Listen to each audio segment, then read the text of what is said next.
L'argent gouverne le monde. Personne n'en possède davantage que l'investisseur financier BlackRock. La société dispose de plus de 6 000 milliards de dollars d'actifs. Ils proviennent majoritairement de gros investisseurs, mais aussi de millions de petits épargnants. Lorsqu'on brasse autant d'argent, on peut influencer des entreprises, des politiciens et même des États. Avec quelles conséquences pour nous tous? Pourquoi en sait-on aussi peu sur le plus grand des géants de la finance mondiale? Personne ne voulait me parler autrement que sous couvert d'anonymat.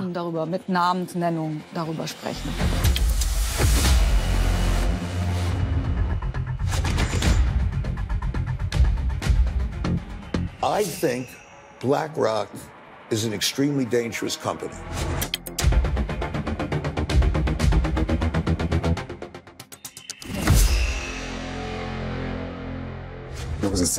On disait qu'on nageait avec les requins.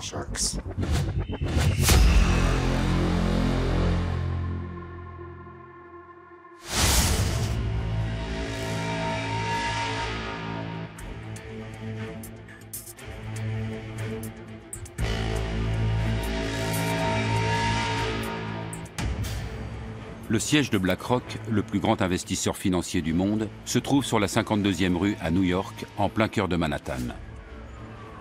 Non pas sur Wall Street, mais dans un quartier de bureaux ordinaire.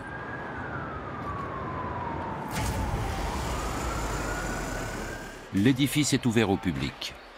Le rez-de-chaussée abrite une boutique de design ainsi qu'un café. Un pianiste est là pour créer une ambiance raffinée. Une cascade artificielle et de la verdure forment une oasis de bien-être.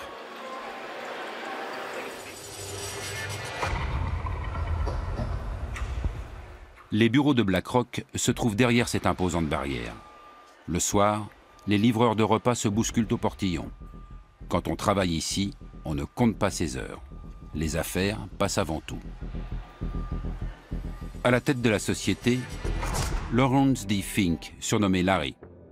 C'est le gestionnaire d'actifs le plus puissant du monde. Ses 14 500 employés brassent plus de 6 000 milliards de dollars. Aucune autre société au monde ne gère autant d'argent. Un tel succès ne tombe pas du ciel. Il faut faire preuve de motivation, d'ambition, d'intelligence et d'un grand flair. On peut bien sûr avoir de la chance et engranger 1 milliard en un an. Mais ensuite, il faut maintenir ce niveau, décrocher de nouveaux clients, parvenir à conserver ses investisseurs et, dans l'idéal, se développer. Et BlackRock ne cesse de croître.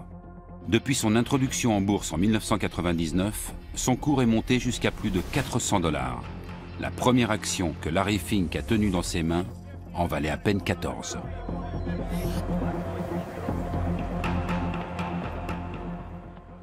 La journaliste boursière Heike Burter a suivi l'ascension de BlackRock depuis le début et a écrit un livre sur le sujet. À ce jour, c'est le seul ouvrage à se pencher sur les opérations financières de la multinationale. BlackRock travaille avec ce que Wall Street appelle OPM, Other People's Money, l'argent des autres. C'est celui que les financiers préfèrent utiliser. BlackRock a même érigé cela en système.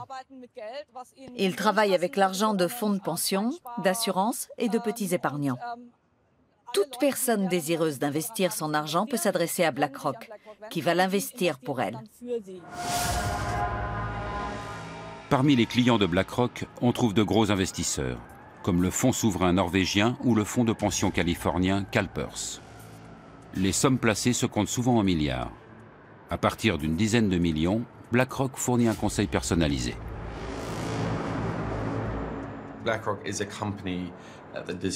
C'est une société qui doit être surveillée, car il s'agit du plus grand groupe d'investissement du monde. Avec 6 000 milliards de dollars d'actifs, elle est plus grosse que la plupart des banques, du moins en termes d'argent brassé. Depuis la crise financière, les groupes comme BlackRock sont les nouveaux rois du marché. Je ne pense pas qu'on puisse dire que BlackRock soit une entreprise connue. Je pense qu'elle est même totalement inconnue en France, à l'exception des milieux financiers.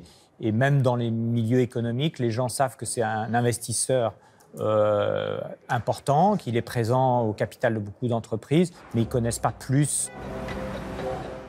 BlackRock gère également l'argent de petits épargnants. Pour eux, elle propose des fonds plus abordables appelés ETF.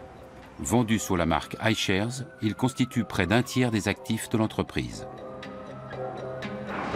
India, China, Brazil, iShares, small caps, large caps, iShares, industrials, low cost, every dollar counts, iShares.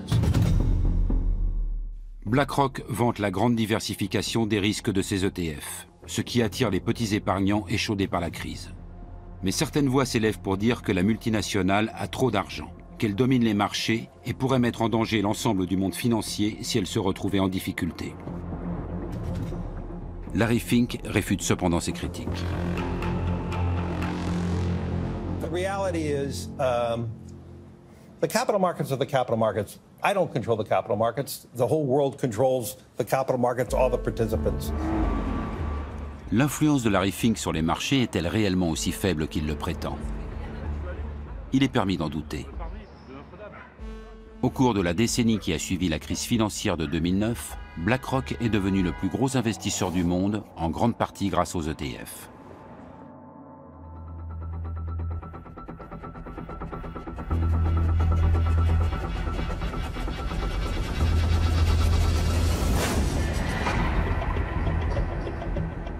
Juin 2009.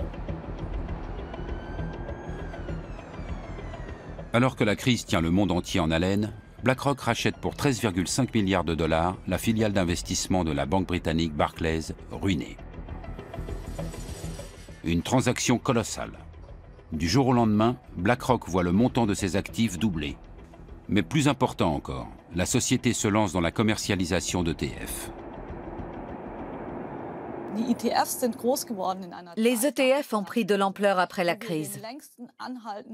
On a alors vu se développer la plus longue bulle financière de l'histoire, qui ne cesse de grossir depuis maintenant une dizaine d'années. Et au cours de cette période, les ETF ont littéralement explosé. Et leur croissance se poursuit. Pas une fois ils n'ont été ébranlés. Depuis 2009, des centaines d'ETF inondent les marchés boursiers. BlackRock permet à n'importe qui d'investir même de petites sommes. Bien que la marque iShares évoque un produit Apple, elle appartient à BlackRock. La société gagne de l'argent en facturant la gestion de ses fonds. Ses tarifs sont nettement inférieurs à ceux de ses concurrents, mais avec 2000 milliards de dollars placés dans les ETF, l'affaire reste juteuse.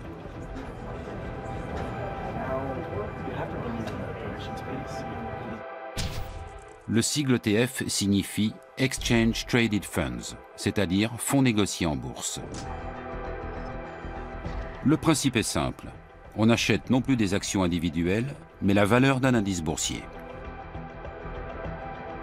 Prenons un exemple. Si quelqu'un achète un ETF qui réplique les performances du CAC 40, il investit en fait dans les 40 entreprises qui y sont répertoriées. Désormais, la valeur de l'ETF suivra toujours celle de l'indice. Si le CAC 40 grimpe de manière globale, l'ETF augmente aussi. S'il chute, l'ETF baisse également. Ainsi, plus personne ne décide des actions qu'il faudrait acheter. L'ETF suit automatiquement la valeur de la sélection d'investissement qui compose l'ensemble de l'indice. On fait un placement sur tout un marché ou sur un segment de marché. Tous les constructeurs automobiles, toutes les actions européennes ou ce que vous voulez. C'est un peu comme chez un marchand de glace. Il y a des ETF à tous les parfums. Depuis la crise financière, les clients n'ont plus confiance dans leurs banques. Nombre d'entre eux cherchent une solution transparente et rentable pour leur placement, d'autant que les comptes d'épargne ne rapportent pratiquement plus rien. Aux États-Unis, les ETF sont particulièrement à la mode. Actuellement, 2800 milliards de dollars sont placés dans les fonds négociés en bourse.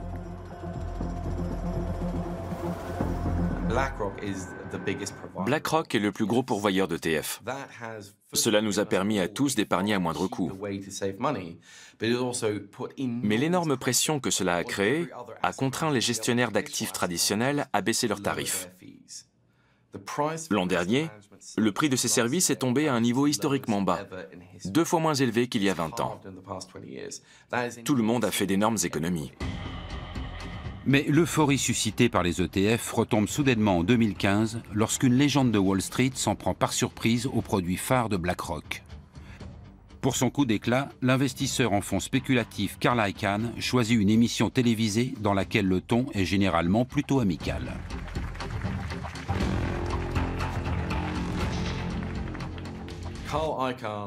Carl Icahn est l'archétype, comment le dire poliment? C'est l'archétype du type qui est tellement riche qu'il se fout tout simplement de tout. Il peut dire ce qu'il veut. Et il lui arrive parfois d'être impertinent.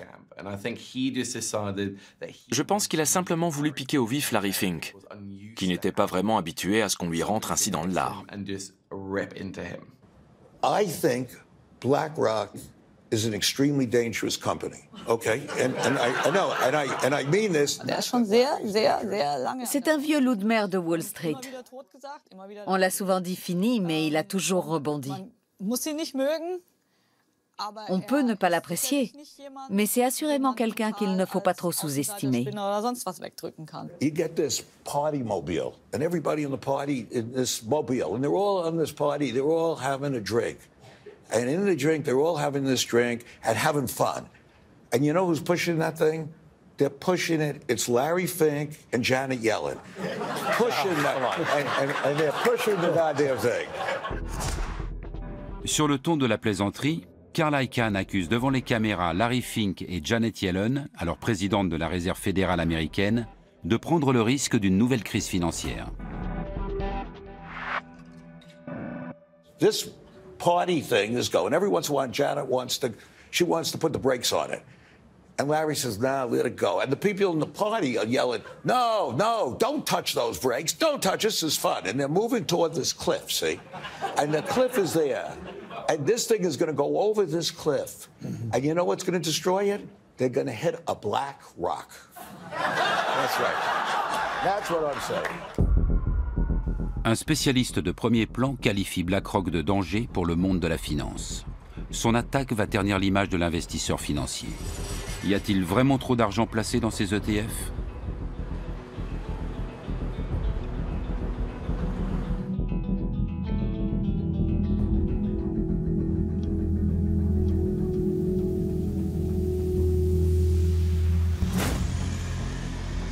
Depuis la crise financière, l'Europe est unanime sur un point. Plus jamais l'argent du contribuable ne doit servir à sauver les banques. Depuis 2014, c'est la BCE, la Banque centrale européenne, qui est chargée de les réguler et de les contrôler.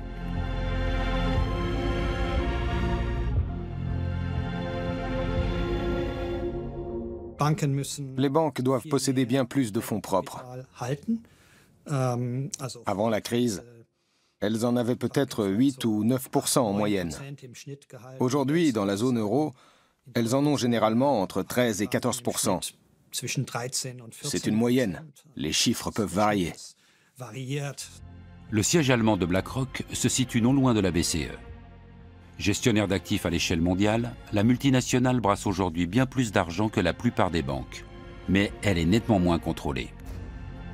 Puisque ce n'est pas un établissement bancaire et qu'elle n'accorde pas de crédit, elle n'est pas considérée comme étant d'importance systémique. On dit qu'un établissement présente une importance systémique dès lors qu'il est susceptible, en cas de difficulté, de provoquer dans le système financier un choc qui pourrait avoir un effet négatif sur l'économie réelle. Voilà comment je définirais l'importance systémique. BlackRock pourrait-elle être classée dans cette catégorie? Selon une étude du Conseil de stabilité financière, un organisme de surveillance créé par le G20 à la suite de la crise, les activités de BlackRock ont pris des proportions considérables. Si pour une raison quelconque ses clients venaient à vendre en bloc leurs ETF, tous les marchés boursiers pourraient être menacés. Et dans leur sillage, des milliers d'entreprises dont les actions plongeraient.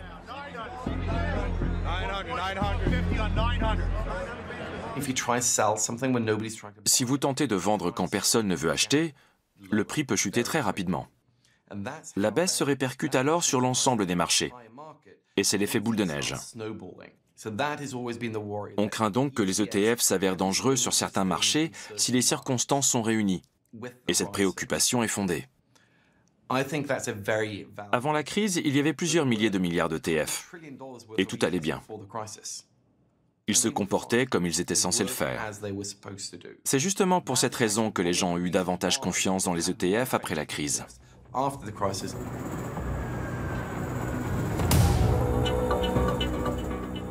Même si les ETF ont bien résisté à l'époque, certains signaux indiquent qu'ils pourraient un jour en aller autrement. Comme lors du krach éclair de mai 2010, où les cours plongent subitement. Une grande partie des transactions concernent des ETF. Ce correspondant à Wall Street n'arrive pas à y croire.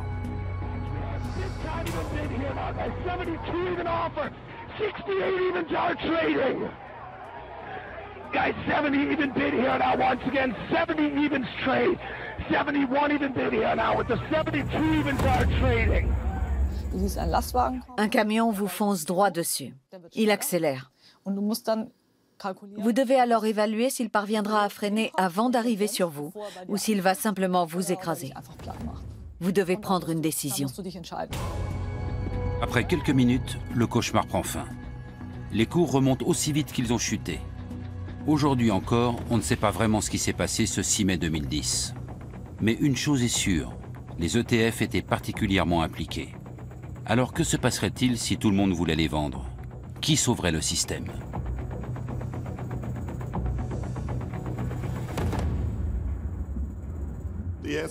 J'en sais rien.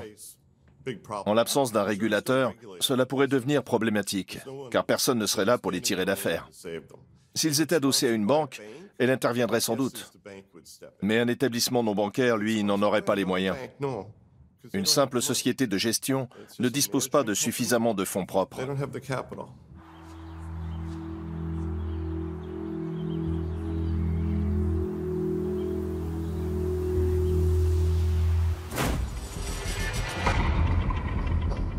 Les fournisseurs d'ETF devraient-ils donc aussi constituer des réserves comme les banques?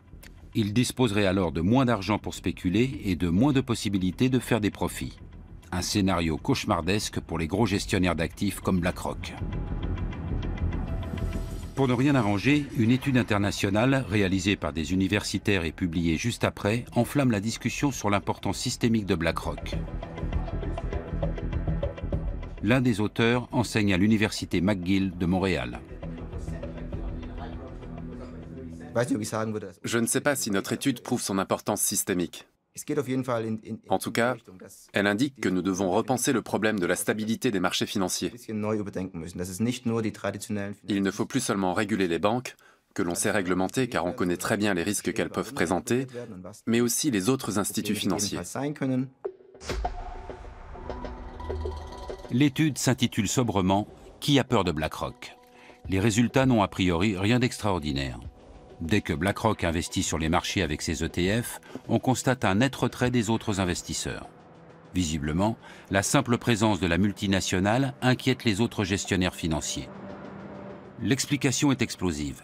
Ils craignent à l'évidence que BlackRock et les autres géants du secteur soient subitement obligés de retirer leurs gigantesques investissements.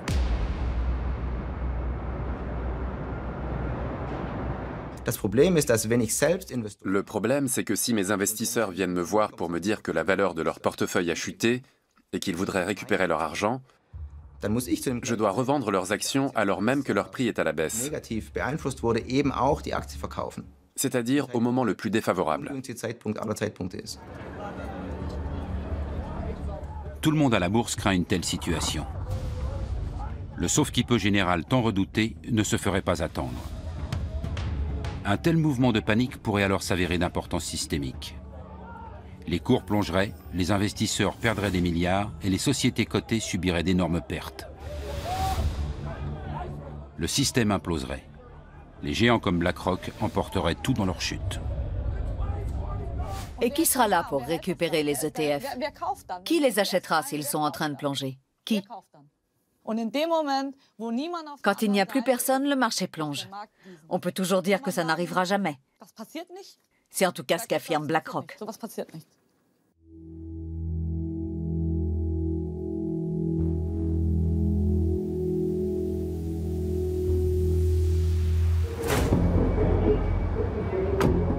Nous nous rendons en Californie pour rencontrer un ancien salarié de BlackRock. Nous devons lui garantir un anonymat total. Il a trop peur que cette interview ne compromette son avenir professionnel. Notre informateur a vendu de nombreux ETF. La pression exercée par BlackRock pour conquérir ce marché était énorme. Il cherche peut-être à créer un duopole. Une telle chose serait très mauvaise. Face à BlackRock, ne subsisterait plus alors qu'un seul autre pourvoyeur d'ETF. On n'en est d'ailleurs pas très loin. Avec Vanguard, le numéro 2 du marché, BlackRock se partage déjà les 2/3 du marché américain. En Europe, les iShares représentent près de 50% des ETF. Des millions d'Américains veulent sécuriser leur épargne retraite grâce à des ETF. Ils placent une partie de leurs revenus chez BlackRock qui leur versera plus tard une pension. Le groupe est d'importance systémique, dans la mesure où il gère une part significative de l'épargne retraite de la population américaine. Dans ce tribunal se joue un procès croustillant. BlackRock contre BlackRock, entreprise contre salarié. L'entreprise aurait violé son obligation fiduciaire à l'égard de ses employés. La plainte évoque une véritable cannibalisation. BlackRock aurait constamment transféré l'argent de leur pension entre différents fonds médiocres et encaissé des frais à chaque opération. Cela signifierait que BlackRock, par appât du gain, a réduit les pensions de ses propres salariés dans le seul but d'accroître ses bénéfices. Le préjudice s'élèverait à des millions de dollars.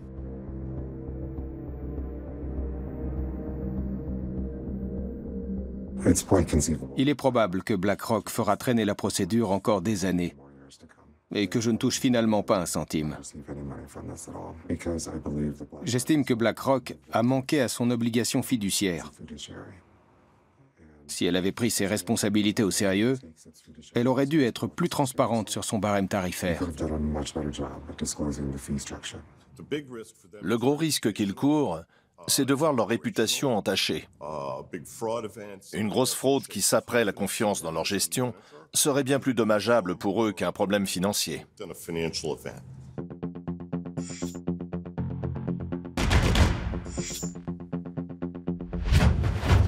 Plus que son argent, BlackRock doit défendre sa réputation. Car si elle perd la confiance de ses clients, ses affaires sont menacées. Le groupe est aujourd'hui le plus gros investisseur sur les marchés mondiaux. Il est donc en mesure de les influencer. Mais quel est le secret d'un tel succès ?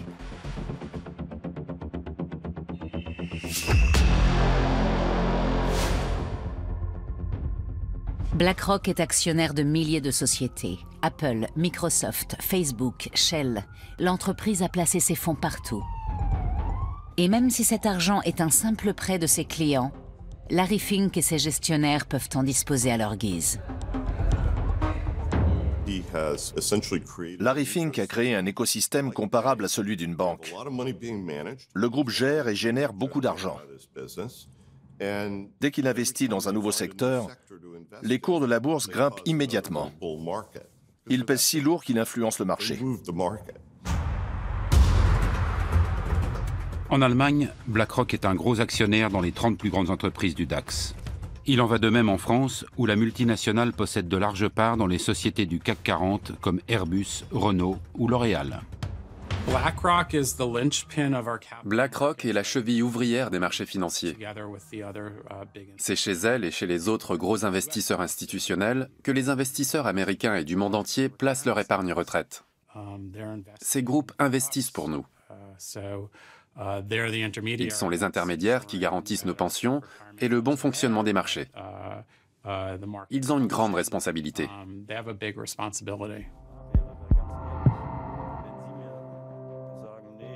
Une responsabilité à l'échelle mondiale. Et pourtant, presque personne ne connaît la société. Durant des semaines, nous tentons d'entrer en contact direct avec elle. Après de nombreux appels et mails, notre demande d'interview est définitivement refusée.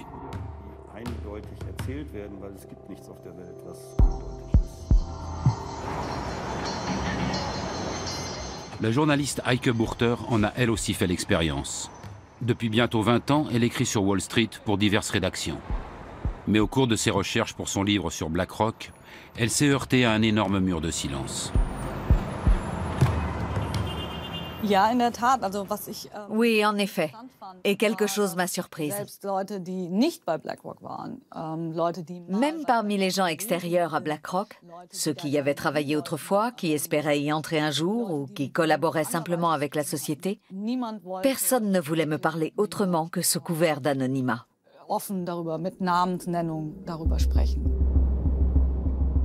Jusqu'à présent, aucun employé de BlackRock n'a encore osé s'exprimer ouvertement. Même l'ex-salarié que nous rencontrons à San Francisco redoute l'influence de son ancien employeur. Il évoque la pression quotidienne subie chez BlackRock. Pour être franc, on se plaignait beaucoup. C'était un environnement très stressant. L'organisation était très horizontale et il y avait pas mal de jeux de pouvoir. Beaucoup de gens voulaient avoir l'air important et gravir les échelons. Les plaintes étaient nombreuses. Quand je travaillais là-bas, on avait l'habitude de dire qu'on nageait avec les requins. Notre informateur développait des fonds pour les marchés internationaux. Ces produits devaient attirer des investisseurs du monde entier, avec de gros bonus à la clé en cas de succès. En cas d'échec, pression et stress. Et chez BlackRock, la définition de la réussite était claire. Une expression qu'on utilisait la résume bien. Rendre les riches encore plus riches. Je caricature, bien évidemment. Mais la réussite chez BlackRock, du moins pour moi, se mesurait à mes performances et à mes bonus. Ils louaient des salles où le PDG présentait les résultats du trimestre et exposait aussi ses objectifs.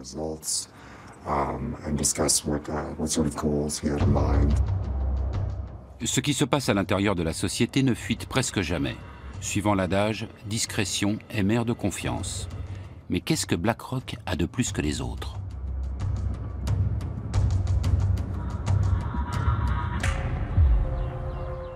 La réponse se trouve à 1300 km au nord de San Francisco, près de la frontière américano-canadienne.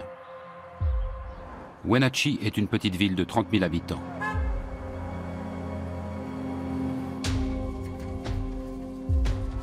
Le climat y est propice à la culture des fruits. Wenatchee s'est autoproclamée capitale mondiale de la pomme. Mais sa principale source de revenus provient d'ailleurs.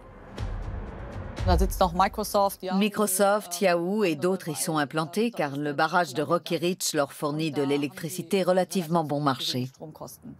Exception faite des vergers, c'est assez désert. Et au milieu de ces pommeraies se trouve aussi BlackRock. Dans ce qui ressemble à des entrepôts, se cachent les serveurs informatiques du plus grand investisseur financier du monde. Jour après jour, ils explorent le monde numérique à la recherche de tout ce qui pourrait être utile pour l'industrie financière.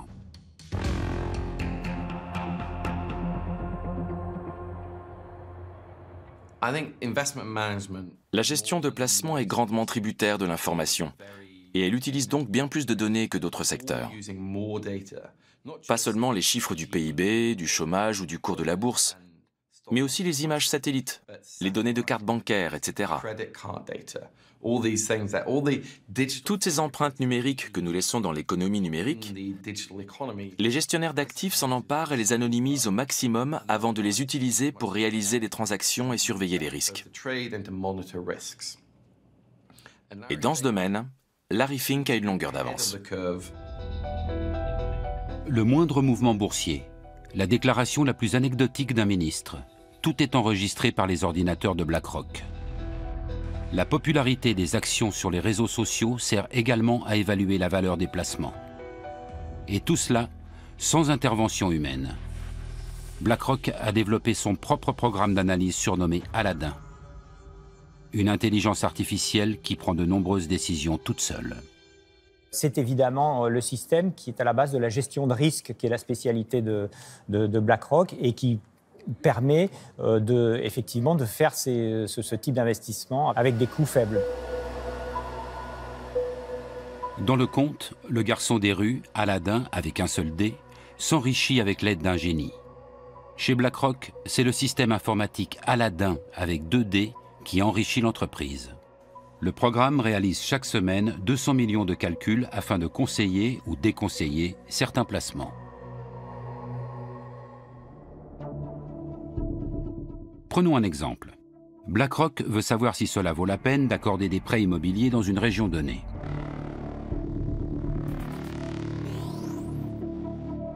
Aladdin remarque que ces derniers temps, beaucoup de crédits de ce type y ont été résiliés prématurément. Dans la masse des données, il découvre une constante. La région compte une proportion importante de cadres d'une grande société informatique.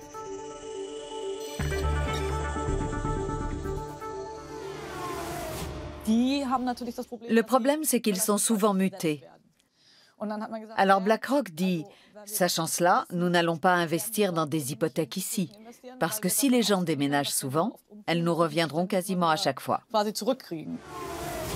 Aladdin dissuade donc les clients de BlackRock d'accorder hâtivement des prêts immobiliers dans ce genre de région. Car si les cadres déménagent régulièrement et résilient souvent leurs prêts, ils payent finalement moins d'intérêt que ce qui était prévu au départ. Solution proposée, augmenter les taux des prêts immobiliers dans les environs des grandes sociétés informatiques.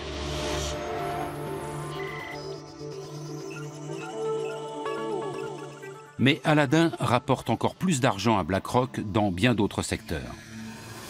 Quelles sont les entreprises à suivre? Lesquelles sont surévaluées ou présentent des risques? Quels sont les projets des politiques? Où émergera la prochaine crise? Aladdin en sait davantage que n'importe qui. Et pour faire appel à ses pouvoirs magiques, il suffit d'y mettre le prix.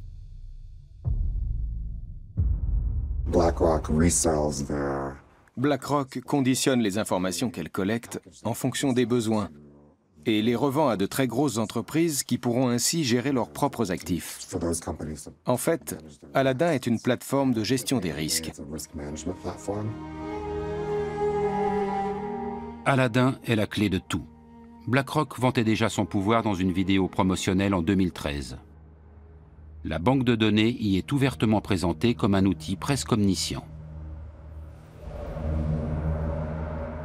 I'm smarter than any algorithm. More powerful than any processor.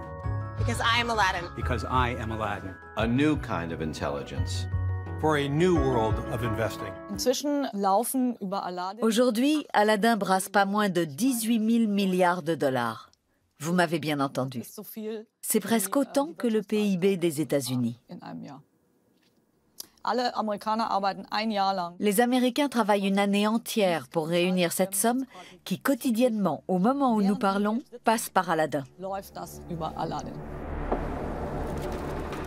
18 000 fois 1 milliard de dollars. Un montant astronomique à 12 zéros. Mais que se passerait-il en cas de bug ou de piratage? Ayant utilisé ce produit, je sais à quel point les procédures pour introduire la moindre modification au système sont draconiennes, afin de réduire les risques. Cela reste néanmoins préoccupant que tant d'argent passe par cet unique système. Si Aladdin et un autre programme gèrent seuls tout l'argent de la planète, je crains un duopole à la Coca-Cola et Pepsi. Imaginez les risques que cela représente et le pouvoir qu'ils auront. C'est un problème systémique.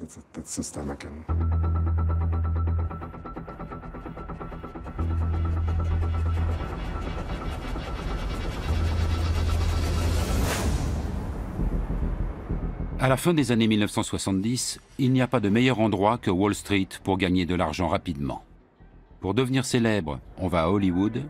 Pour faire fortune, direction la bourse.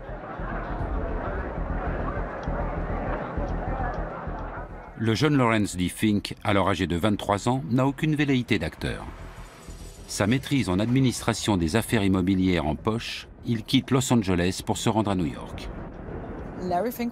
Larry Fink était banquier d'investissement. Il a commencé chez First Boston. C'était un enfant prodige, un véritable crack. Les traders d'alors travaillent dans d'immenses salles de marché et réalisent des gains incroyables. L'actuel PDG de BlackRock aurait joué pas moins d'1 milliard de dollars en bourse avec son service. Mais soudainement, le conte de fées prend fin. J'ai étudié de nombreux grands chefs d'entreprise et ils sont presque tous milliardaires. J'ai constaté que souvent, au début de leur carrière, ou parfois au milieu, ils ont connu un gros échec personnel qui leur a fait perdre énormément d'argent, voire leur emploi. La malédiction de Wall Street frappe Larry Fink au milieu des années 1980. À la suite d'une baisse des taux d'intérêt, des propriétaires échangent leurs anciens prêts onéreux contre de nouveaux prêts à des taux plus avantageux. Larry Fink ne l'a pas vu venir et se retrouve soudain avec sur les bras une montagne d'actions dont plus personne ne veut. Il a perdu 100 millions de dollars et est devenu persona non grata dans sa banque. D'autres sont passés par là. Quand vous prenez un tel bouillon, on vous évite dans l'ascenseur comme si vous étiez pestiféré. Plus personne ne veut être vu avec vous. Vous devez alors vous tourner vers autre chose. Ce qu'il a fait. J'ai effectué des recherches pour savoir s'il avait été licencié ou s'il avait démissionné. C'est difficile à dire, mais c'est probablement lui qui est parti. En 1988, Larry Fink parvient à convaincre la société d'investissement Blackstone de créer avec lui une nouvelle entreprise. Blackstone Financial Management mise sur une gestion des risques la plus parfaite possible. Peu après, Larry Fink en change le nom. BlackRock est né. Elle se caractérise par l'incroyable accent qu'elle met sur le risque, sous toutes ses formes, au point que cela en devient presque obsessionnel.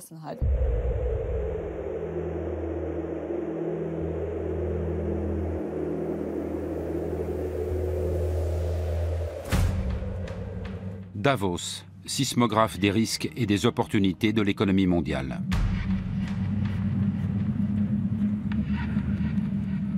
Une fois par an, jusqu'à 5000 policiers et militaires lourdement armés sont mobilisés dans ce village suisse où l'élite financière de toute la planète organise son forum économique mondial. Davos est une plateforme idéale, car les PDG de toutes les grandes entreprises, notamment technologiques, sont présents et viennent y puiser des connaissances. L'accès au forum est réservé aux participants dûment accrédités. Et seuls les chefs d'État sont autorisés à venir accompagnés de leur garde du corps. Davos offre aux grands de ce monde des possibilités illimitées d'étendre leur réseau. Dans le milieu de la finance, on dit que passer 3 jours à Davos, c'est s'épargner 3 mois de voyage. Ce sont des gens à part. Ils se connaissent tous. C'est un cercle très restreint. Ils se retrouvent dans des clubs ou à Davos. Ils s'assoient ensemble et discutent de l'état du monde, des inégalités sociales et des moyens d'y remédier. Ils évoluent dans les hautes sphères. Et BlackRock a toujours voulu être de la partie. Larry Fink rencontre ici des chefs d'État, des hommes politiques ou des PDG. Parfois, ils participent ensemble à des tables rondes. Mais la plupart du temps, ils s'entretiennent à huis clos. Larry Fink gère des actifs du monde entier. Cela va d'un fonds gouvernemental koweïtien à un fonds de pension allemand, en passant par une assurance australienne. Comme il a accès à toutes ces données, dans lesquelles il puise depuis plus de 20 ans, il a un aperçu unique de l'état du monde de la finance. Et grâce à cela, il produit à son tour ses propres données. Il est une pierre angulaire de cet immense réseau de personnes. Les interviews de Larry Fink sont rares. Dans celle-ci, réalisée à Davos, il évoque ses débuts et son premier job dans la boutique de chaussures de son père. At 10 years old, I was required to learn how to sell shoes and help my father. Well, I learned how to deal with people pretty early in my career, and it was a great learning lesson how to deal with people, how to appeal to people's needs, and I was a pretty good shoe salesman. Il s'agit là d'une des rares anecdotes personnelles connues au sujet de Larry Fink. Elle vise à donner l'image d'un homme d'affaires consciencieux et à réduire le fossé qui sépare depuis longtemps l'homme de pouvoir des petits investisseurs.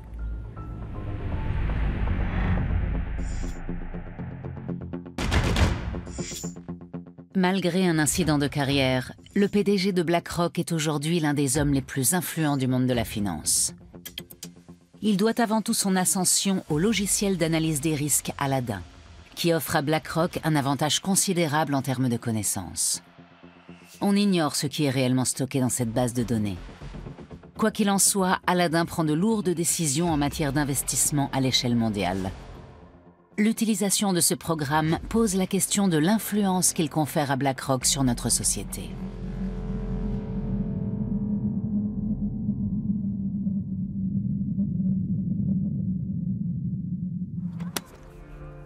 La fondation allemande Ethicon se préoccupe de la responsabilité sociale des entreprises. Ces dernières années, ses militants se sont intéressés à plusieurs reprises à BlackRock. Ils ont notamment passé au crible les déclarations publiques de Larry Fink. Our asset owners, our clients are demanding us to focus on things like ESG, to focus on societal needs. They are now looking for examples in which they can invest. And so I do believe the power of the community. I do believe the power of society is forcing the companies to navigate. Il dit que les entreprises ou les grands groupes devraient s'inquiéter pour leur image, car les jeunes les scrutent de plus en plus sur les réseaux sociaux. Larry Fink publie régulièrement des lettres adressées aux dirigeants des entreprises dans lesquelles BlackRock a investi. Il s'y montre attaché à leurs responsabilités sociales. La société exige que les entreprises, à la fois publiques et privées, se mettent au service du bien commun.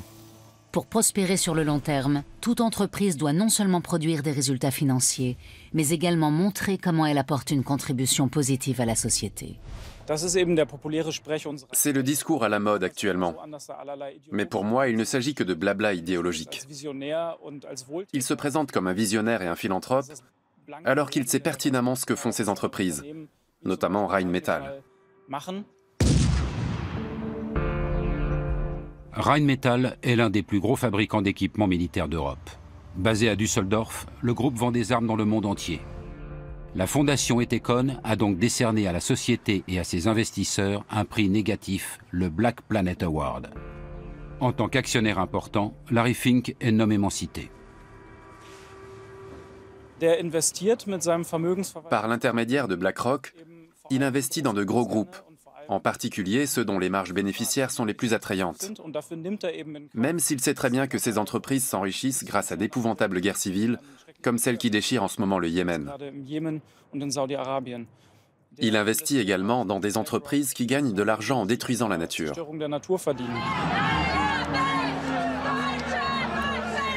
BlackRock s'enrichirait-elle grâce à l'industrie de la guerre? De fait, l'action Rheinmetall a pris énormément de valeur. Depuis 2016, son cours a grimpé d'environ 70%. BlackRock investit aussi dans d'autres groupes d'armement. Est-ce en adéquation avec les lettres de Larry Fink dans lesquelles il appelle à plus de justice et de responsabilité vis-à-vis de l'environnement?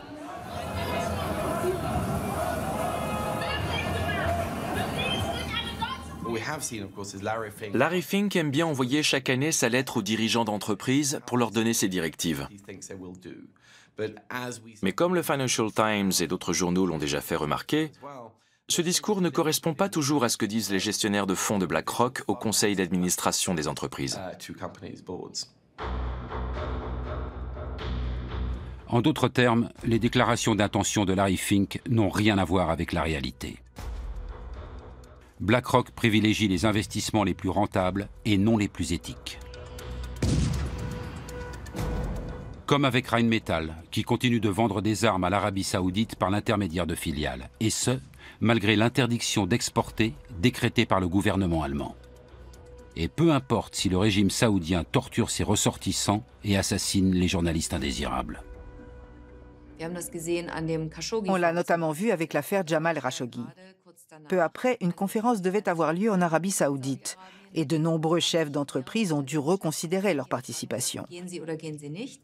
Larry Fink ne s'y est pas rendu, mais quand on lui a demandé s'il allait cesser toute relation commerciale avec le pays, il a clairement répondu que non. BlackRock refuse de s'exprimer sur le sujet devant notre caméra. Mais dans un document publié en 2018, les choses sont claires. En définitive, un seul critère est retenu par la société au moment de décider si elle soutient ou non la politique commerciale d'une entreprise.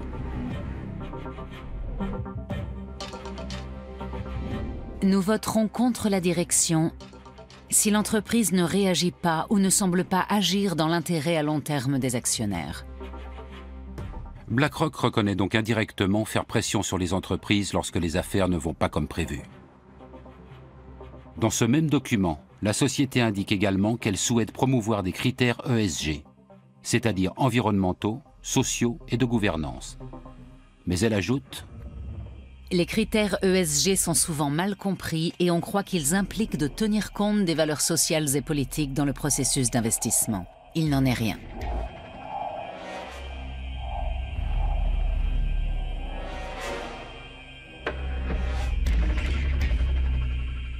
Et le siège de BlackRock à Francfort précise encore sans ambiguïté: les gestionnaires d'actifs ne peuvent pas utiliser les actifs de leurs clients pour promouvoir leurs propres opinions sociales ou politiques.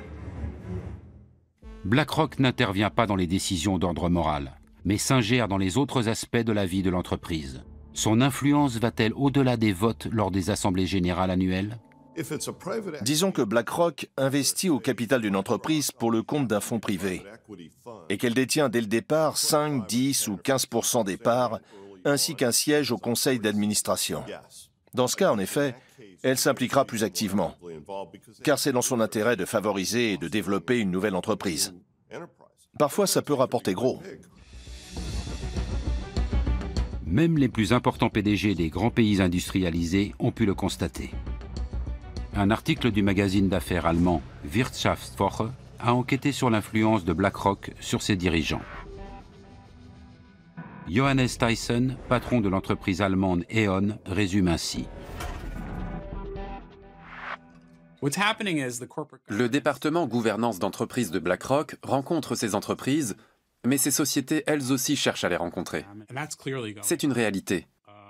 Ils ont de l'influence, mais ils n'ont besoin de rien forcer. Simplement, ils décident. Le PDG d'une grande entreprise cotée en bourse se doit d'avoir une vue d'ensemble complète de ses actionnaires.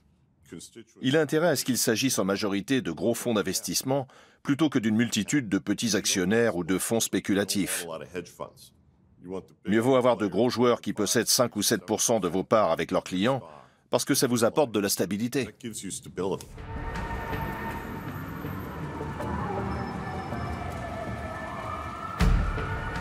La puissance de BlackRock peut-elle être mise au service d'une noble cause? En décembre 2017, Emmanuel Macron invite à Paris des hommes politiques, des entrepreneurs et des responsables du secteur financier pour la première édition du One Planet Summit. Une décision importante est prise en clôture.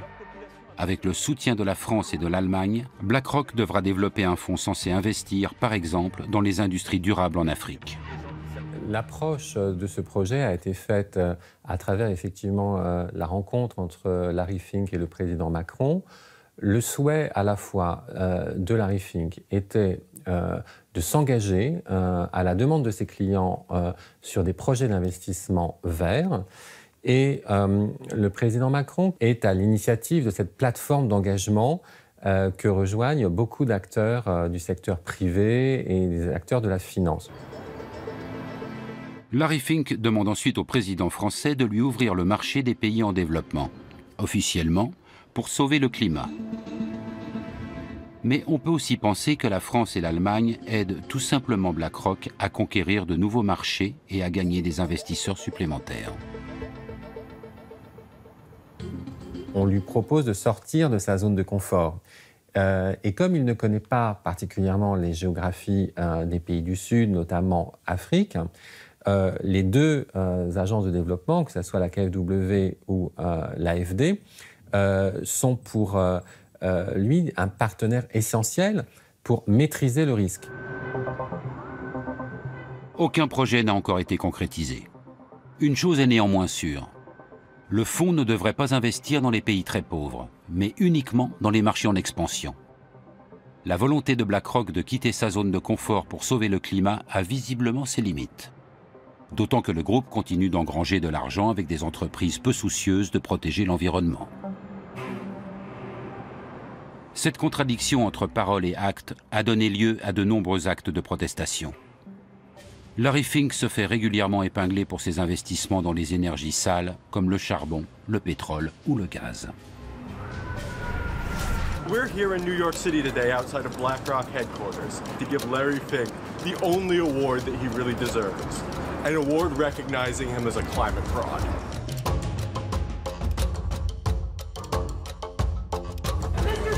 Mr. Fink, could you please explain to us how being a humanitarian means financing most of the fossil fuels and destruction of the rainforest? But I care about you. I want to know from Larry Fink. Un philosophe a dit que du bois courbe dont est fait l'homme, rien de droit n'a jamais été taillé. Et BlackRock reste une entreprise, malgré ce que peut en dire Larry Fink.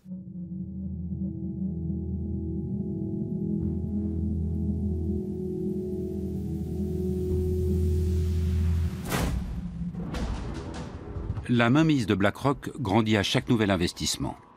Le groupe vote déjà aux assemblées générales de 17 000 grandes sociétés du monde entier et influence donc leur stratégie.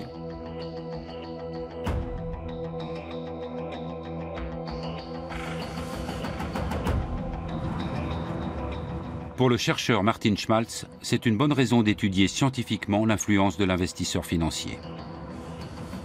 Étant donné que BlackRock est le principal actionnaire de très nombreuses entreprises, quelles conséquences cela a-t-il pour l'économie mondiale ?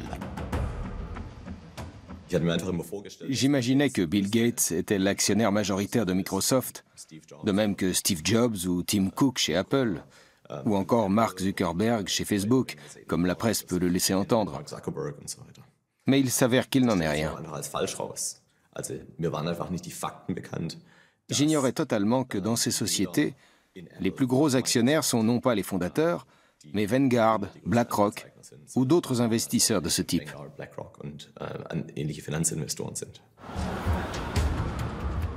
Martin Schmaltz relève notamment que ces groupes investissent dans des entreprises qui sont concurrentes. Les experts parlent alors de propriété commune. Par exemple, BlackRock possède des actions à la fois chez Adidas et chez Puma. Avec quelles conséquences sur la concurrence ?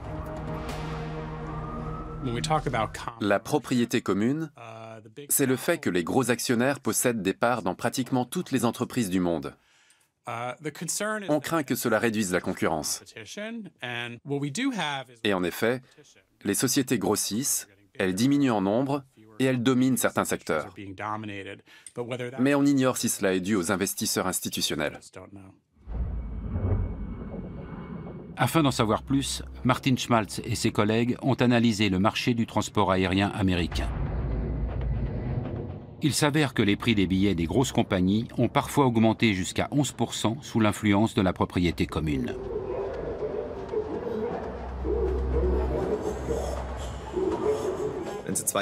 Disons que vous possédez une compagnie aérienne, et moi une autre, et que nous décidons d'échanger une partie de nos actions afin de devenir propriétaires à parts égales. Nous avons alors beaucoup de propriétés communes. Les chiffres montrent que lors de telles transactions, généralement moins extrêmes que dans cet exemple, les prix du marché augmentent, en l'occurrence ceux des billets. Et inversement, quand vous revendez une partie de vos actions afin de réduire votre propriété commune, alors les prix baissent à nouveau. Les recherches de Martin Schmaltz montrent l'influence de la propriété commune sur le comportement des dirigeants d'entreprises concurrentes. Quand ils savent que leurs propres investisseurs ont des parts dans d'autres entreprises, ils ont tendance à moins se battre sur le terrain de la concurrence. Ce faisant, ils amorcent une spirale dangereuse. Si le PDG de la première entreprise fait un peu moins d'efforts pour réduire les coûts, et peut ainsi accroître ses profits, et que le PDG de la seconde fait de même, alors les coûts vont augmenter globalement dans le secteur. Ça va ralentir la demande et conduire les entreprises à moins produire.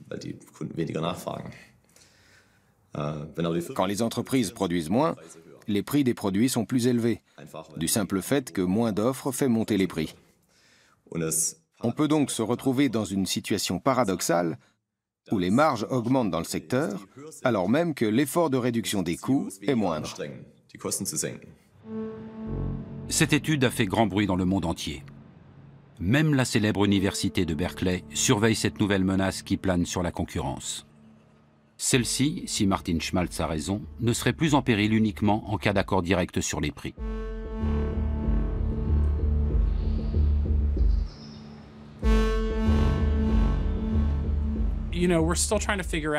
Nous essayons encore de vérifier si tout cela est cohérent, ne serait-ce que dans cette branche. Je dirais pour ma part qu'une seule étude universitaire ne prouve rien. Il faut en mener plusieurs sur un même sujet. Assurément, celle-ci est inquiétante et mérite d'être approfondie, mais elle n'est en rien irréfutable.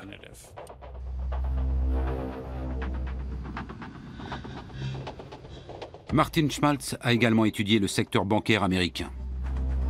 Là encore, plus la propriété commune est importante, plus les frais de compte sont élevés et plus les intérêts perçus par les clients sont faibles.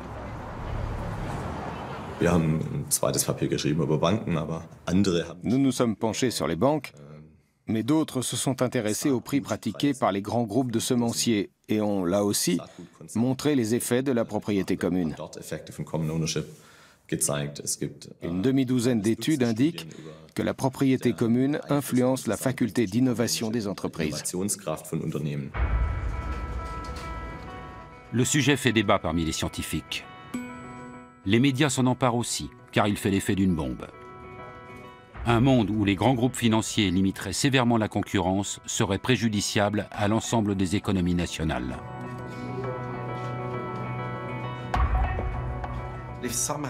Si la concurrence disparaît, nous allons nous retrouver, dans le pire des cas, avec un capitalisme de copinage, ce qui n'est pas sain. Nous en sommes encore bien loin, mais certaines hypothèses avancées par Martin Schmaltz et d'autres sont fascinantes. Ce qu'elles soulèvent doit nous pousser à la vigilance et à la réflexion, car BlackRock et d'autres grands pourvoyeurs d'ETF continuent de grossir. Si Martin Schmaltz a raison, l'économie de marché pourrait en être bouleversée. Les concurrents ne se battraient plus pour gagner la faveur des clients, mais seulement celle de leurs investisseurs. L'intéressé est souvent invité pour présenter les résultats de l'étude. Ici, devant l'Office fédéral des ententes, l'autorité allemande de la concurrence abonne. Cette question que Martin Schmaltz a soulevée au sujet de la propriété commune a déjà trouvé son application ici. Nous examinons les choses au cas par cas et nous essayons de voir quels effets cela pourrait avoir sur la concurrence. Mais à ce jour, aucun cas n'a encore mené à une interdiction pour ce motif.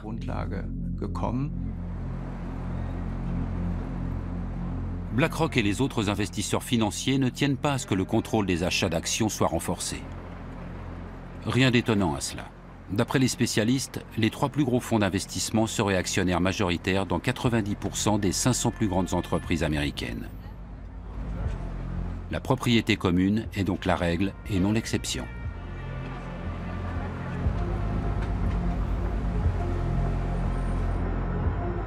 Plus le débat fait rage, plus on voit surgir des contre-expertises censées renforcer la position de BlackRock. La direction de l'entreprise ne manque pas une occasion de critiquer les conclusions de Martin Schmaltz.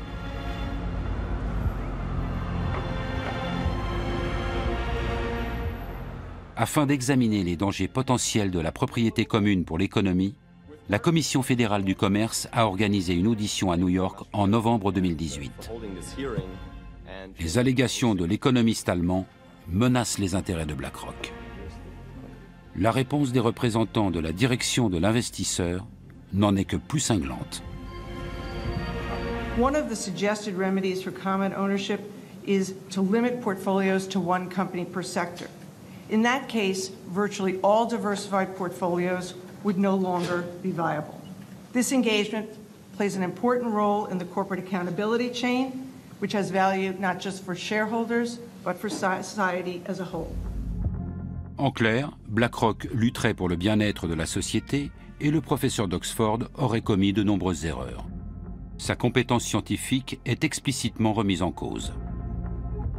BlackRock nous fait également parvenir d'innombrables contre-expertises. La pression exercée sur Martin Schmaltz est considérable. On a le sentiment que leur pouvoir s'étend jusque dans les milieux universitaires.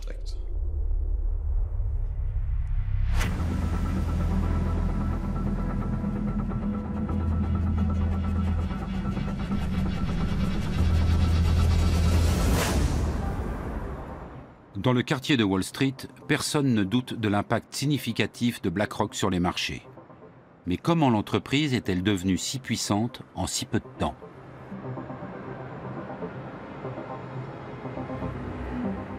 Au moment de la crise, BlackRock ne jouait aucun rôle à Wall Street. Ce sont principalement les banques qui ont failli faire sombrer l'économie mondiale.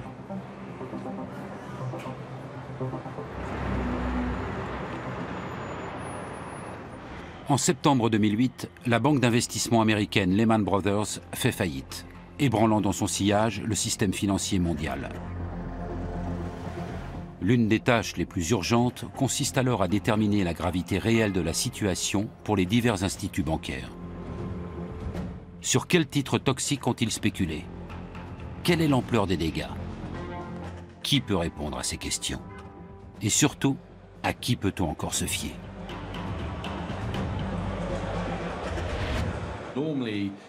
En temps normal, la BCE et les différents gouvernements seraient allés demander conseil à Goldman Sachs, JP Morgan ou la Deutsche Bank. Mais après la crise, c'était politiquement délicat. Alors quand vous cherchez quelqu'un qui connaît vraiment bien les marchés, vous vous tournez vers les investisseurs, les gestionnaires de fonds qui passent leur journée à réfléchir au marché et à leur bon fonctionnement. Il était donc naturel qu'ils deviennent des conseillers de premier plan. Aux États-Unis, le secrétaire au Trésor et la Réserve fédérale s'adressent à Larry Fink et chargent BlackRock d'analyser les comptes d'AIG, le plus grand groupe d'assurance du monde. Larry Fink assure au directeur de la Réserve fédérale de New York, Timothy Geithner, qu'Aladin permettra à son équipe de reconnaître les titres toxiques.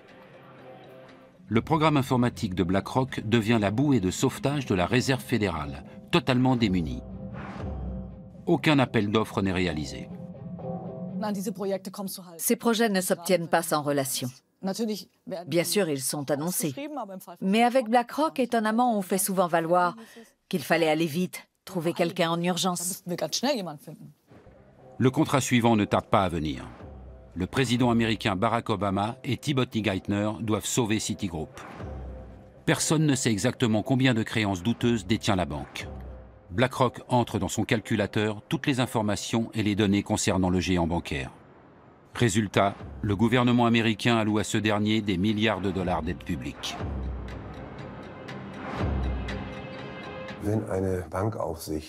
Si l'autorité de contrôle du secteur bancaire ne peut pas définir elle-même les critères de robustesse d'une banque, elle capitule.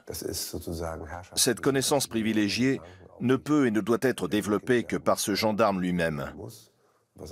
Et elle doit rester sa prérogative exclusive. Lorsqu'en 2009, Barack Obama nomme Timothy Geithner secrétaire au Trésor, Larry Fink obtient une entrée directe à la Maison-Blanche. Les perspectives s'annoncent exceptionnelles pour BlackRock.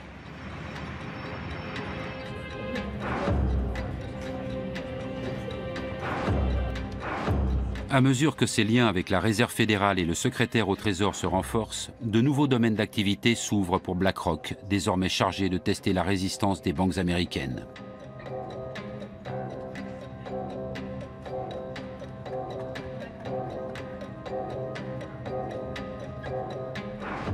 L'Europe aussi fait bientôt appel au service de BlackRock. À la suite de la crise financière, l'Union européenne renforce la réglementation sur les banques. En 2014, la BCE est chargée du contrôle bancaire européen.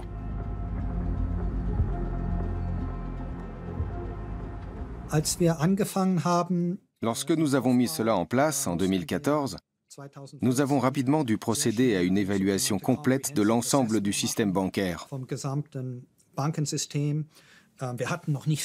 Nous disposions encore de peu d'effectifs.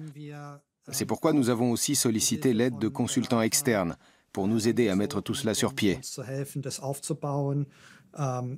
L'avantage, c'était que certains travaillaient pour d'autres autorités de contrôle international.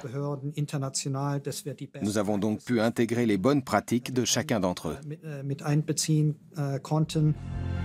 C'est depuis ces bureaux que sont actuellement régulées les principales banques européennes. Les employés de la BCE collaborent avec BlackRock et d'autres consultants externes. La plus haute autorité de contrôle public en Europe partage ainsi ses données économiques les plus sensibles avec BlackRock.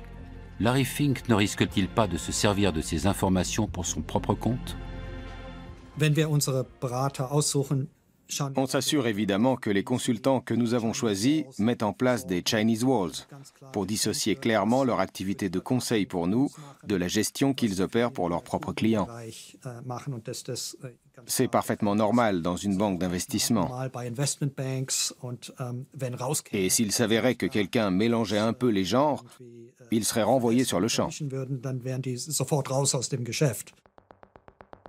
Comment fonctionnent ces Chinese Walls, ces fameuses murailles de Chine? Prenons un exemple. En tant que consultant auprès de la BCE, BlackRock a accès à des renseignements exclusifs sur la valeur d'une banque. En théorie, la multinationale pourrait utiliser ses connaissances à son avantage pour spéculer à Wall Street. Mais cela serait totalement illégal. Par conséquent, les services d'analyse et d'achat doivent être séparés par une barrière infranchissable. Chaque société embauche à cet effet des employés supplémentaires censés protéger ces murailles. Ces gens sont assis à côté des gestionnaires de fonds et leur disent « Vous ne devriez pas faire ceci. Vous ne pouvez pas parler à ces personnes. » Ou encore « Vous devez déclarer cela. » Il y a aussi différents programmes de contrôle informatique. Nous savons que l'être humain excelle dans l'art de contourner ces contrôles. Le souvenir de la crise est néanmoins encore très frais. Pour l'heure, il y a quelques pommes pourries dans le panier, car il y en a toujours. Mais cela ne constitue pas une menace imminente. Les Chinese Walls peuvent-ils réellement prémunir contre tout délit d'initié? Le doute est permis lorsque l'on revient sur la crise de l'euro. En juillet 2015, BlackRock a en effet acheté des obligations d'État grecques au moment même où le monde entier spéculait sur une prochaine chute de leur valeur.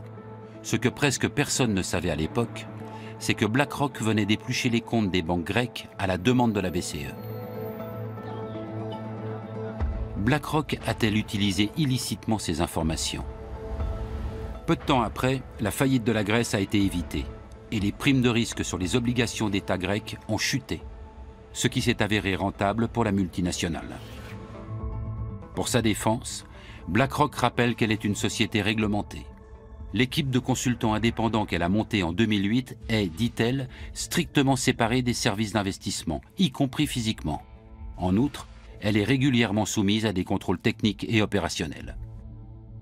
Le Chinese Wall, c'est le grand mythe de la finance, c'est ce qu'on a toujours dit. C'est la raison pour laquelle on a séparé, notamment aux États-Unis, toutes les activités entre le marché, les activités de détail.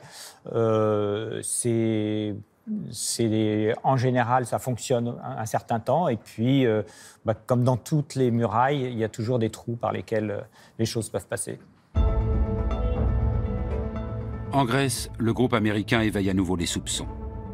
Alors que le pays lourdement endetté est pressé par l'Union européenne de privatiser ses bâtiments publics, BlackRock investit dans l'immobilier avant tout le monde.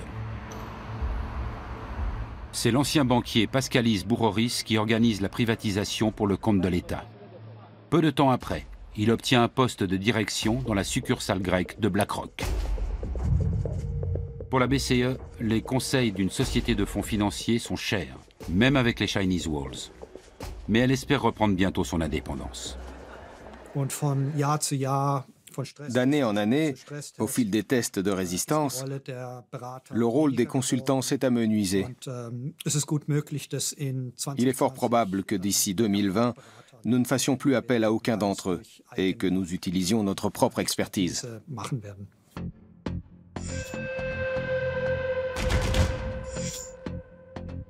Non seulement BlackRock est le premier investisseur financier du monde, mais la société conseille également les gouvernements et les banques centrales. Beaucoup craignent que cette activité lui donne accès à des informations sensibles sur le système financier, qu'elle pourrait utiliser à son avantage. Mais même si BlackRock ne tire aucun parti de ses connaissances d'initié, une question se pose. À quel point est-elle liée au monde politique ?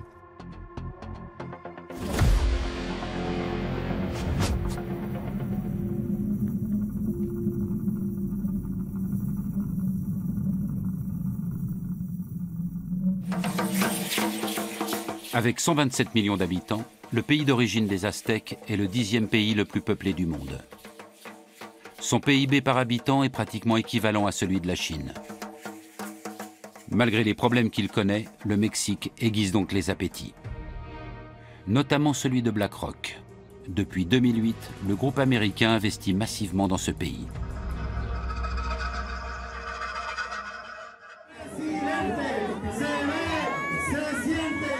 À l'approche des élections présidentielles de 2018, la multinationale a des raisons de s'inquiéter lorsqu'un nouveau candidat se présente. Il s'agit d'un politicien de gauche, Andrés Manuel López Obrador, ancien maire de Mexico. Beaucoup d'investisseurs craignent qu'il ne nationalise d'importants secteurs de l'industrie, comme le souhaitent nombre de ses partisans. Le candidat le plus fort était alors M. López Obrador, l'actuel président du Mexique. C'était celui qui allait le plus à l'encontre des courants politiques et économiques dominants en vigueur dans le pays depuis des décennies. Le secteur de l'énergie récemment privatisé est au cœur des débats. BlackRock y a placé beaucoup d'argent et prévoit d'investir dans un nouveau gazoduc. Avec l'ancien président, la confiance règne. Mais l'élection d'un homme de gauche imprévisible risque de mettre en péril les investissements du groupe. Et ce, précisément au Mexique, le pays préféré de Larry Fink.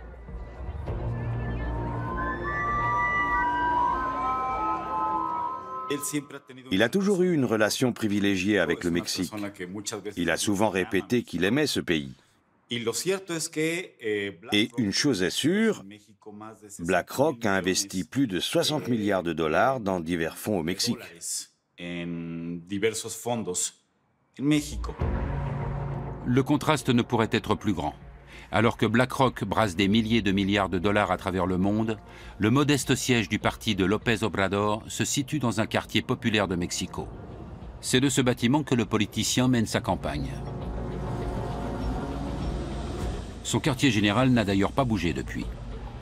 Pour parler aux candidats ou à ses hommes de confiance, il faut normalement passer par ce hall d'accueil.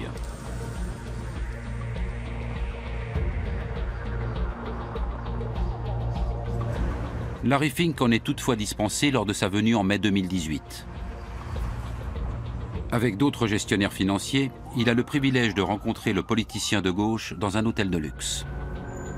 Le contenu de leur discussion reste confidentiel. Toujours est-il que le candidat Obrador déclare alors publiquement que les fonds d'investissement américains restent les bienvenus au Mexique.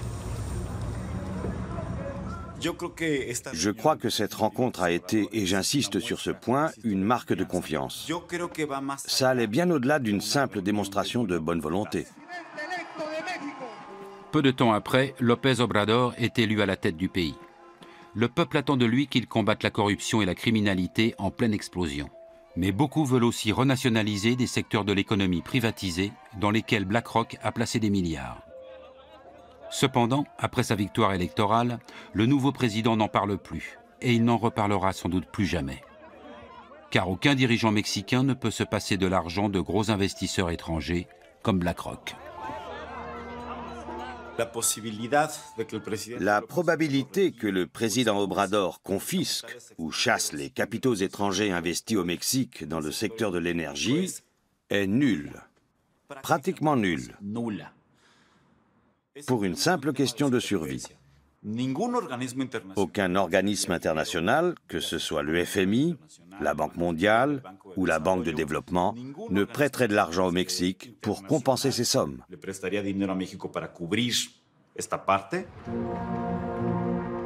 BlackRock s'est fermement établi dans le secteur énergétique mexicain il y a une dizaine d'années. Mais ce n'est que récemment que la journaliste Claudia Ocarranza a regardé de plus près le contrat signé à l'époque.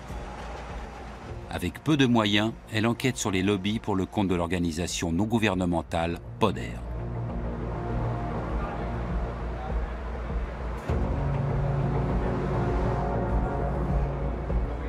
Pour des raisons de sécurité, nous ne pouvons pas filmer l'extérieur de son bureau.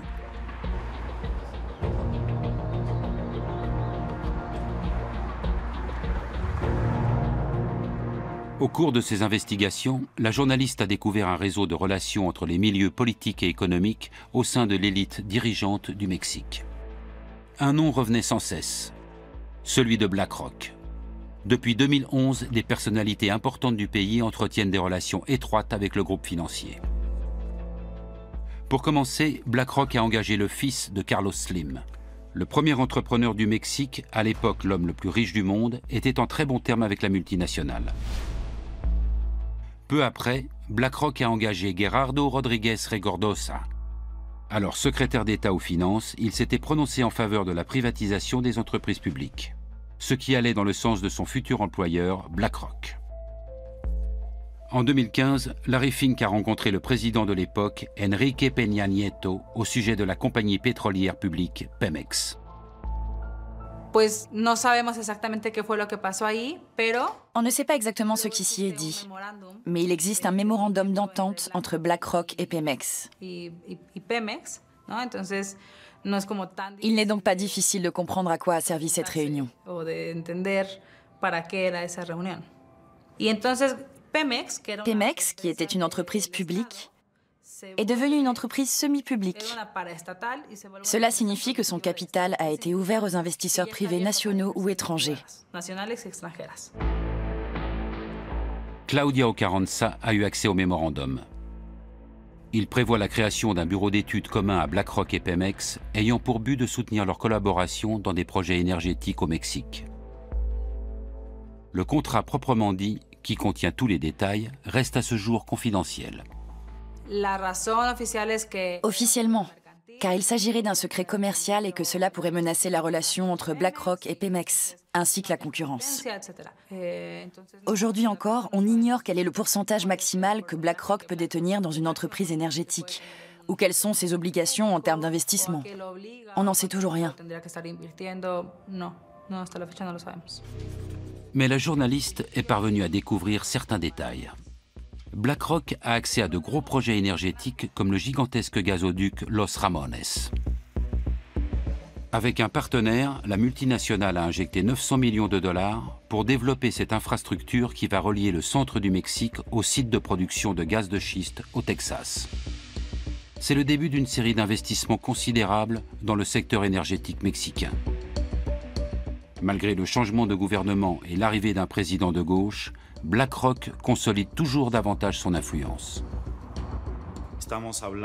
Pour la seule année 2018, ils ont placé 85 milliards de dollars dans des fonds d'énergie renouvelable. Cela représente pratiquement 90% des fonds dont ils disposent. Et ils continuent d'investir dans le secteur de l'énergie. BlackRock fait partie des principaux investisseurs étrangers au Mexique. Outre le secteur de l'énergie, BlackRock s'intéresse surtout aux fonds de pension mexicains. En 2014, la Banque nationale l'autorise à investir une partie de l'épargne retraite des Mexicains. En d'autres termes, BlackRock a accès à l'argent de nombreux retraités et est chargé de sécuriser leur rente. Un marché immense.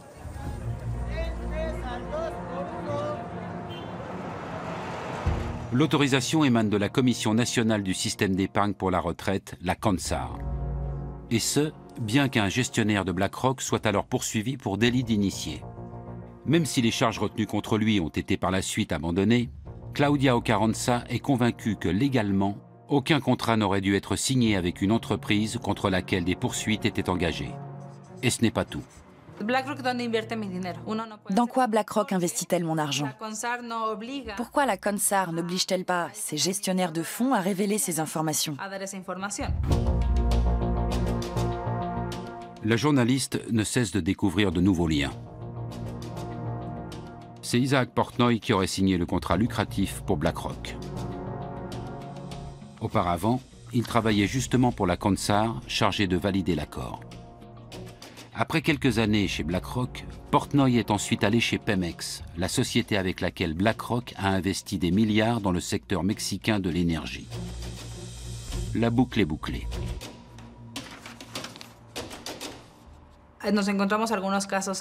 Nous avons rencontré quelques cas comme celui de BlackRock et Isaac Portnoy.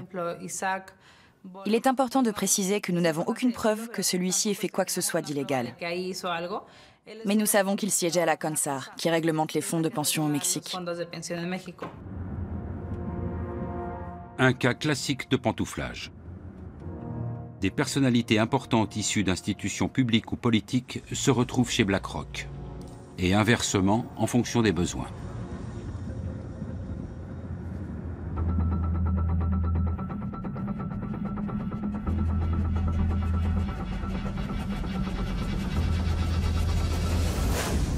Mein Name ist Friedrich Merz, mit E, anders als in Ihrer Einladung, die Sie bekommen haben.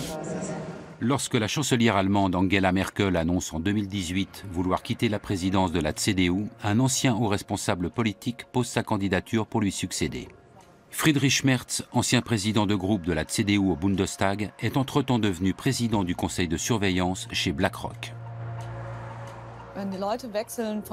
Si les gens passent de BlackRock à la politique, je trouve ça moins problématique qu'ils se fassent payer ou autre. Ils pensent comme leur ancien employeur ou donneur d'ordre. Ils restent prisonniers de ce mode de pensée. Ils appréhendent le monde avec les yeux d'un employé de BlackRock. Au-delà de la question de la réglementation, c'est dérangeant qu'un dirigeant allemand puisse mettre toutes ses relations politiques à disposition d'une entreprise aussi puissante. Et que de surcroît, il revendique le droit de protéger les activités de gestion d'actifs de BlackRock, prétendument dans l'intérêt des citoyens. Mais personne n'est dupe. De même qu'il n'est pas crédible en connaisseur du monde économique. Il n'a jamais occupé de fonction de management. Dans la course à la présidence de la CDU, Friedrich Merz soutient également une mesure d'aide fiscale aux fonds de pension privés. Mais il omet de préciser que son ancien employeur en tirerait avantage. Wir haben eine viel zu geringe Ausstattung der betrieblichen und der privaten Altersversorgung mit kapitalgedeckten Systemen. Le fait de s'offrir les services de M. Merz, qui a le bras long dans la politique allemande, et dont on espère qu'il pourra protéger nos intérêts, est éloquent. Le problème, ce n'est pas seulement BlackRock, c'est l'ascendant du capital financier international sur la démocratie nationale.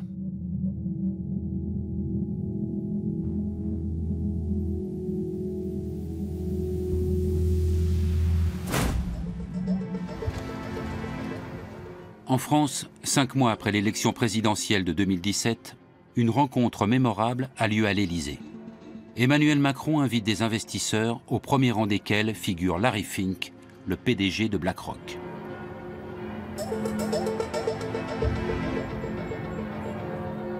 Le président français souhaite attirer les grands gestionnaires de fonds du monde dans l'Hexagone. Voilà pourquoi il avait déjà rencontré Larry Fink à plusieurs reprises, peu après sa prise de fonction.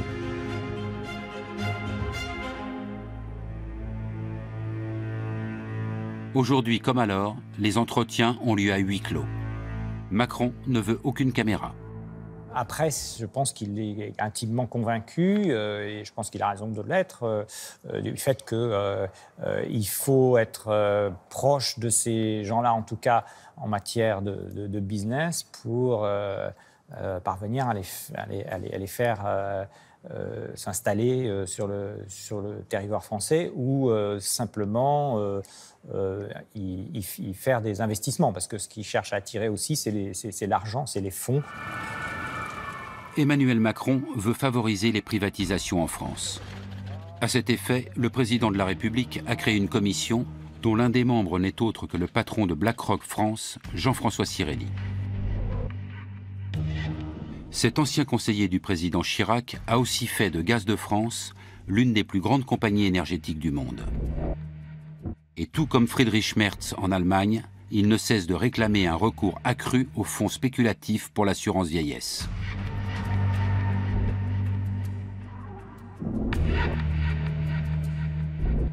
Nous faisons une étude chaque année pour savoir ce que veulent les Français pour leur retraite. En même temps, ils sont conscients que les régimes obligatoires ne suffisent pas pour assurer le niveau de vie qu'ils souhaitent à leur retraite. Et donc, je crois qu'il est très important qu'il y ait un nouveau pilier et qu'il y ait un nouveau pilier pour développer ces produits. Pendant que les lobbyistes financiers comme BlackRock renforcent leurs liens avec Emmanuel Macron, le gouvernement français se heurte au mouvement des Gilets jaunes. Ces derniers s'élèvent contre ces réformes économiques libérales et sont révoltés contre les politiques qui laissent les géants de la finance se partager le monde entre eux.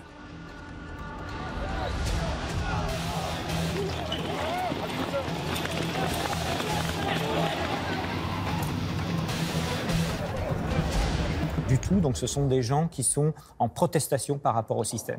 Alors, est-ce que cette protestation par rapport au système, elle est due à la financiarisation et à BlackRock et à tous ses amis de la finance? C'est un peu rapide. Ce qui est vrai, c'est que le système de la finance lui-même a été générateur d'un niveau d'inégalité assez important et que la protestation de ces gens-là, elle est aussi contre les inégalités.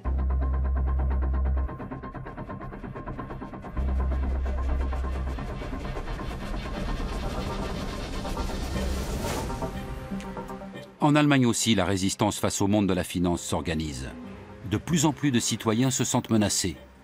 Le berlinois Russ Bettairy s'indigne du prix des loyers dans la capitale allemande.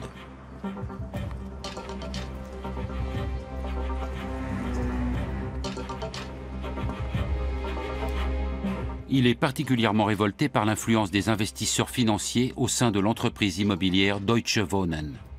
Car pour un logement rénové situé dans une zone résidentielle comparable, elle augmente parfois les loyers 2 fois plus que ne le ferait la ville. Beaucoup pensent que l'actionnaire principal, BlackRock, n'y est pas étranger.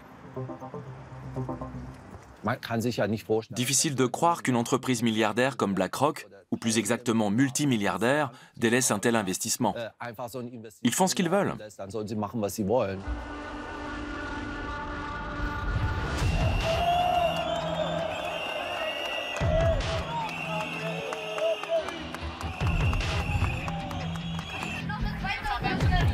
Des dizaines de milliers de personnes manifestent à Berlin afin de mettre un terme aux agissements de Deutsche Wohnen et de BlackRock. Ils veulent exproprier la société immobilière pour obtenir une indemnisation.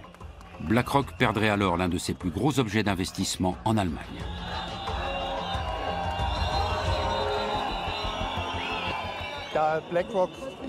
BlackRock possède aussi des actions de Deutsche Wohnen.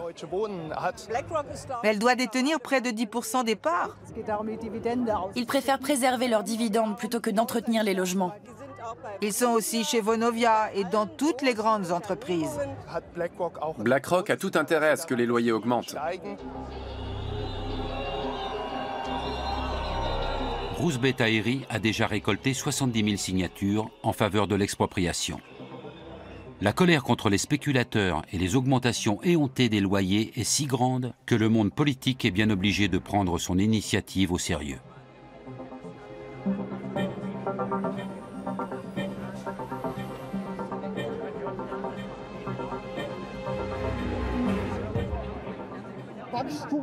Seule la croissance leur importe. Et beaucoup se retrouvent au banc de la société car ils ne peuvent plus payer leur loyer.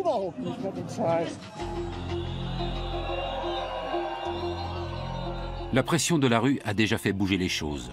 Le débat qui a suivi la manifestation a conduit à un gel des loyers durant 5 ans, ce qui a fait chuter le cours de l'action Deutsche Wohnen d'environ 20%. Pour BlackRock, c'est une source de revenus sûre qui menace de se tarir.